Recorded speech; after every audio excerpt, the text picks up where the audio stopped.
सतगुरुवे नमः। भक्तगणों तथा धर्म अनुरागियों को मेरा हार्दिक नमन। ईश्वर पर भरोसा करना चाहिए और मनुष्य करते भी हैं कई मनुष्य, तो इस वजह से ईश्वर पर भरोसा अधिक करना चाहिए। इस पर एक लघु प्रिय कथा। एक ईश्वर पर भरोसा रखो। एक बार यूनान का बादशाह बीमार हुआ। बहुत चिकित्सा करने पर भी रोग आराम नहीं हुआ। उन्होंने अपने हकीमों से कहा, मैं इतने दिनों से तुम लोग की परवरिश करता रहा हूँ और तुम लोग मुझे रोग मुक्त नहीं कर सकते। तुम्हें पालने पोसने से क्या लाभ हुआ?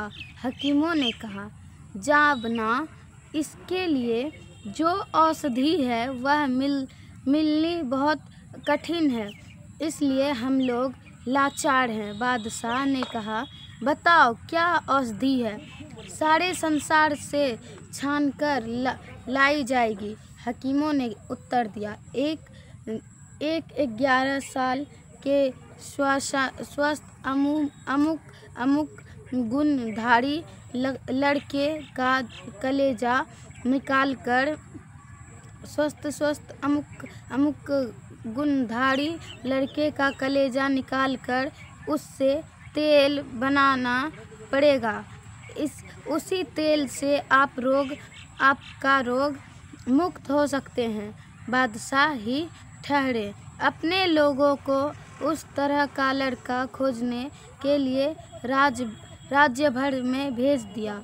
यह भी कह दिया कि उसके माँ बाप जितने भी पैसे लेना चाहें दे देना। कहावत है, खोजने से खुदा मिलते हैं, फिर आदम क्यों नहीं मिलेगा। वैसा ही लड़का मिल गया। उसके माँ बाप ने पैसे लेकर उस लड़के को राजा के आदमियों के हवाले कर दिया। लड़के को दरबार में बुलाया गया। बादशाह ने हकीमों से पूछा, आप लोग जैसे चाहते हैं। बादशाह ने काजी को बुलाकर पूछा, मेरी जान बचने के लिए इस लड़के की जान ली जा सकती है? काजी ने उत्तर दिया, आप देश के बादशाह हैं, आपकी जान बचने के लिए कई जानें चली जाए तो भी कोई अनुचित नहीं है। काजी ने लड़के को मारने का फतवा आदेश दे दिया। जल्लाद बुलाया गया। जल्लाद हाथ में हथियार उठाकर उसे मारने के लिए जैसे ही तैयार हुआ, वैसे ही लड़के ने आसमान की ओर देखकर ठहरा कर हंस दिया। बादशाह ने जल्लाद को संकेत किया कि तलवार रोको। तलवार रुक गई। बादशाह ने उस लड़के से पूछा, तुम अपने माता पिता से बिछड़ गए हो और अभी तुरंत तुम्हारी जान जाने वाली है, फिर भी तुम हंस रहे हो, इसका क्या कारण है? लड़के ने कहा, मेरी जान जाएगी, आपकी जान तो बचेगी ना। आप अपना काम कीजिए। राजा ने पुनः आग्रह करने पर लड़के ने कहा, मैंने सुना था कि बाल बच्चे माँ बाप के कलेजे होते हैं, बच्चे के लिए अपनी जान देते हैं, लेकिन दुनिया के माँ बाप कैसे होते हैं यह मैंने देख लिया। उन्होंने चांदी के चंद टुकड़ों के लिए मुझे बेच दिया।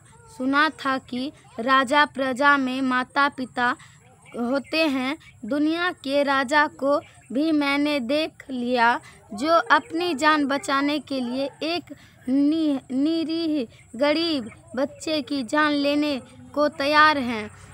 यह भी सुना था कि काजी का न्याय सच्चा होता है। आज मैंने काजी के न्याय को भी देख लिया। मुझे यह सोचकर हंसी आ गई कि अब ऊपर वाले का न्याय भी देखूंगा। ए अल्लाह परवरदिगार दिन दुनिया के मालिक, तुम्हारा न्याय मुझे देना है कि तुम क्या करते हो। लड़के की तथ्यपूर्ण उद्देश्यमय वाक्य को सुनकर बादशाह का दिल पिघल गया। वह अपनी गद्दी से नीचे उतरकर लड़के को गले से लगाते हुए कहा, तुमने मेरी आंखें खोल दी, जाओ तुम्हें मुक्त कर दिए गए।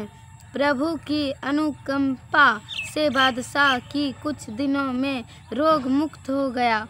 संत मत बतलाता है कि एक ईश्वर पर पूर्ण भरोसा, अचल विश्वास रखना चाहिए। जैसे वृक्ष की जड़ में पानी डालने से समूचा वृक्ष हरा भरा हो जाता है, फूलने लग जाता है, उसी तरह एक ईश्वर की भक्ति में सबकी भक्ति हो जाती है।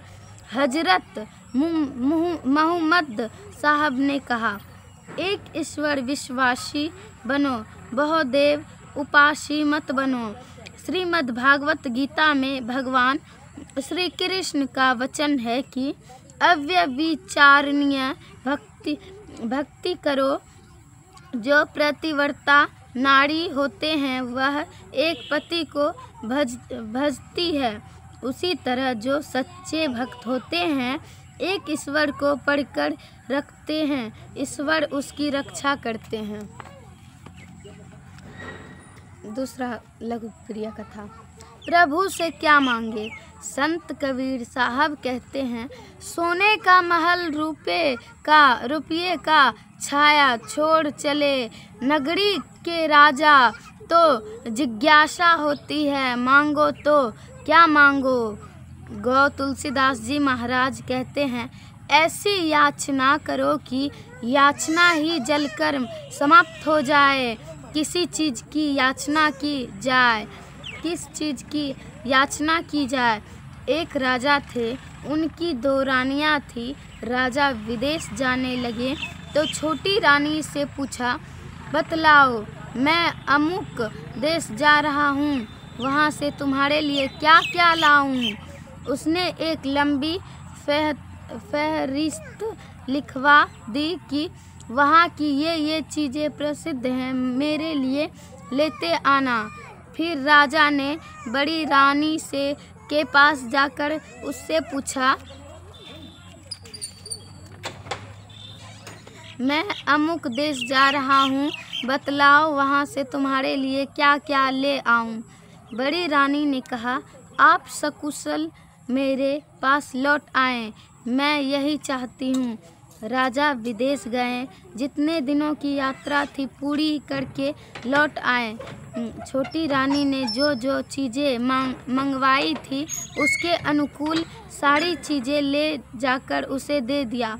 वह खुश हो गई। बड़ी रानी ने तो कुछ नहीं मांगा था, जितनी चीज़ें उन्होंने छोटी रानी के लिए ली थी उतनी चीज़ें बड़ी के लिए भी ले ली थी। इसके अतिरिक्त उसने मन में जो हुआ कि ये चीज़ें अच्छी है, वे सब चीज़ें भी खरीद कर उसके लिए ले आए।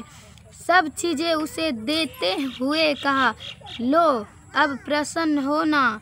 उसने कहा, मुझे तो आप चाहिए, आप इन सबसे बढ़कर हैं। राजा उसी के पास रह गए। अब राजा ही उसको मिल गए तो बाकी क्या रह गया। कहने का तात्पर्य यह है कि उसी तरह जगत के राजा जनपति परमात्मा हैं, उससे उन्हीं की मांग कीजिए। उनके मिल जाने पर फिर कुछ मांगने के लिए बाकी नहीं रह जाएगा। अगर प्रभु मिल जाएंगे तो सब कुछ मिल जाएगा, कुछ भी बाकी नहीं रहेगा। संसार की याचना को छोड़ दो, मांगना ही है तो जो जग की जान है, प्रभु है, उनसे मांगो, जिनसे एक बार याचना कर लेने पर मांग ही जल जाती है, फिर याचना करने की ज़रूरत ही नहीं रह जाती।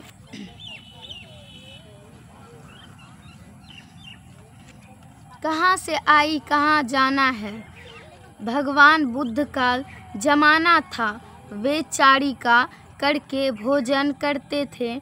जिन गांव में भोजन करते थे उस गांव के बाहर वृक्ष के नीचे बैठ जाते थे। गांव के कुछ लोग वहां एकत्रित होते और भगवान बुद्ध कुछ उद्देश्य वाक्य कहकर अपने विहार यानी अपनी कुटिया में चले जाते थे। एक बार किसी गांव में वृक्षाटन करके वे गांव के बाहर में बैठ गए। वहां गांव के कुछ लोग झटकटे हो गए। भगवान बुद्ध उपदेश करने लग गए। संयोग से उस गांव की एक युवती लड़की जिसका विवाह नहीं हुआ था वह भी आ गई। जहां भगवान बुद्ध बैठे थे वह वहीं उनके निकट नीचे बैठ गई। भगवान उपदेश वाक्य समाप्त करने के बाद उस लड़की से पूछते हैं, कुमारी के तू कहाँ से आई है। वह लड़की कहती है, भंते मैं नहीं जानती हूँ। भगवान बुद्ध पूछते हैं, तू कहाँ जाएगी। लड़की कहती है, भंते मैं नहीं जानती हूँ। भगवान बुद्ध पूछते हैं, तू नहीं जानती है। लड़की कहती है, हाँ भगवान जानती हूँ। भगवान बुद्ध पूछते हैं, तू जानती है। लड़की उत्तर देती है, मैं नहीं जानती हूँ। वहाँ जितने लोग बैठे थे उन लोगों के मन में आक्रोश हुआ कि यह कोई छोटी बच्ची नहीं है, सयानी लड़की है। इतने बड़े महान संत पूछ रहे हैं कि कहाँ से आई हो तो कहती है नहीं जानती हूँ। जब भगवान पूछते हैं नहीं जानती हो तो कहती हो हाँ जानती हूँ। जब भगवान पूछते हैं कि जानती हो तो कहती है नहीं जानती हूँ।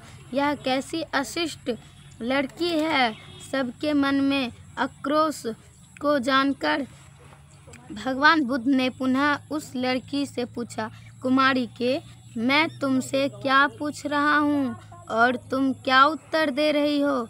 वह लड़की कहती है, भंते आप जानते हैं कि मैं अमुक पेशकार की पुत्री हूँ और मेरी शादी हुई नहीं है, तो मैं कहाँ से आई और कहाँ जाऊँगी यह बात आप जानते हैं ही हैं। लेकिन आपका पूछना है कि इस संसार में इस शरीर में तुम कहाँ से आई है। भगवान मुझे क्या पता मैं पूर्व जन्म में क्या थी और कहाँ से आई हूँ, इसलिए मैंने कहा कि मैं नहीं जानती हूँ। आपने पूछा कि कहाँ जाओगी। भगवान मुझे क्या पता कि शरीर छूटने पर मैं कहाँ जाऊँगी, इसलिए कहा नहीं जानती हूँ।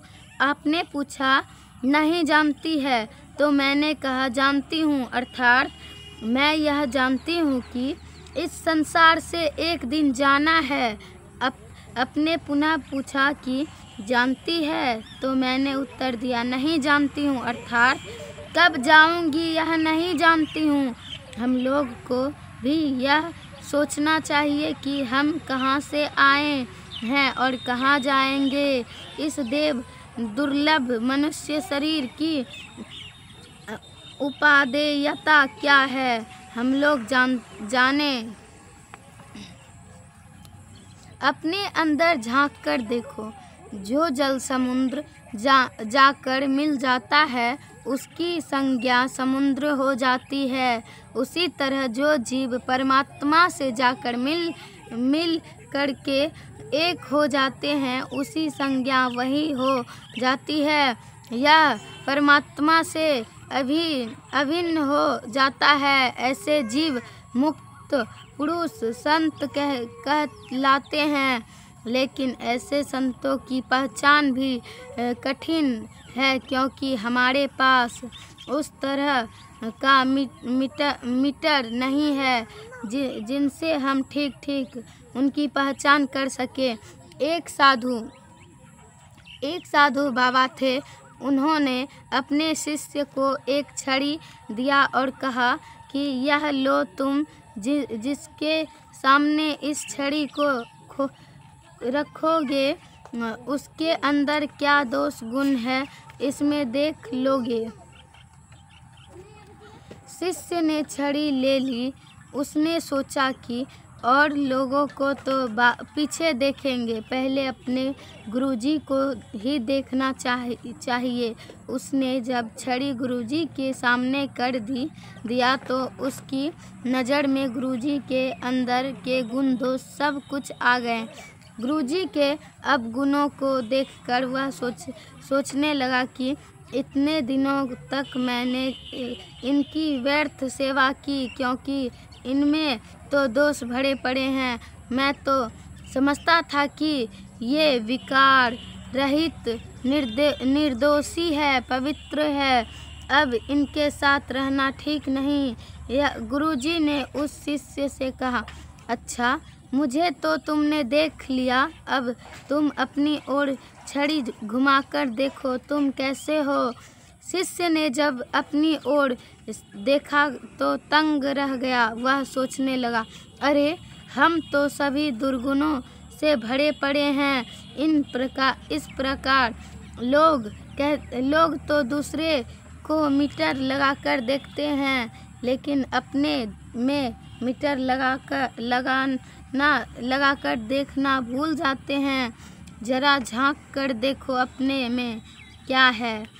देखी के पर दोष रज सम, कहत गिरी सम सोय रे। दोष अपने मेरु सम है, तिन्हें राखत गोय रे। संतों में कोई दोष नहीं होता, दोष हमारी दृष्टि में रहता है। सतगुरुवे नमः।